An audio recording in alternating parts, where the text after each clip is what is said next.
gone. It's empty. I was like, shit, really? I was so focused on building the business that I didn't even realize what kind of troubles I was creating for my loved ones.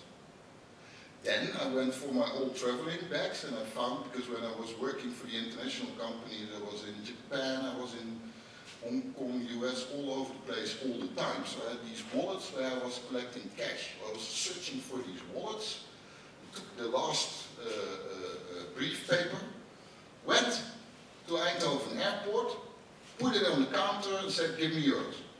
There was Hong Kong yens and US dollars and whatever, I had 425 euros. Drove back home, gave that to my wife and said, okay, now you can pay for the groceries again. But I was so scared because the next week I had to pay for the rent of the house. And there was an awakening moment that I was like, this is all consuming a startup life, all consuming. And if you are not willing to sacrifice that, especially in the beginning, don't even start. Now you are young, so you might not look at the risks too much, but also the first speaker said, talked about the tough journey to get to that point. It's not only the successful exit. One of my companies I'm currently selling to also a big industry giant. And it's going to be a big party if we succeed. But it's not about the money, and it's not about that exit. It is about 84,600 seconds I get and you get every single day. And that's the only thing which matters. It's the only variable which counts. It's time. Because the problem with time is, no matter how much money you have, you can't get back time. Nor can you have 100% control over what's going to happen tomorrow, next week, this, that, and so on. So the only thing what truly matters is this 84,600 seconds. How do you make them work? How do you make them count? How do you make a positive impact? And, most importantly, how do you make sure you enjoy the journey as you are doing that? If there is one piece of advice, if you are, after this story, still considering to go down this path,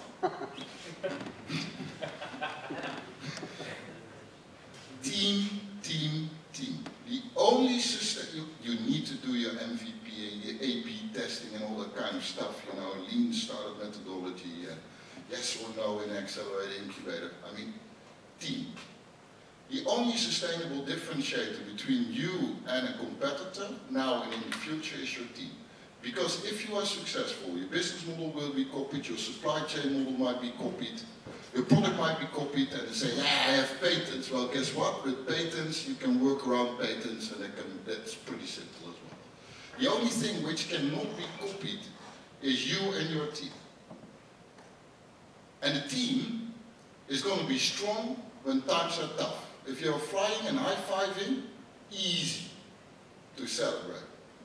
Very, very difficult in very tough times. Who is then keeping that back straight and keep on fighting? So if there's one thing, so think about it. Is this a life for me? One, think really hard about it. Think about your loved one or loved ones.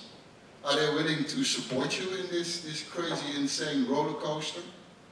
And thirdly, who are going to be my buddies with whom I'm going to fight myself through the storm? 10 minutes, I can go on forever, but that's my quick introduction. Thank you. Thank you. Okay, who's scared as shit? Here, some of you are. Who is willing to ask a question? Because wow, appreciation for you, man, because normally we always get to see the polished surface, and now you have the guts actually to show something else. I think that's already worthwhile. A round of applause. Come on through.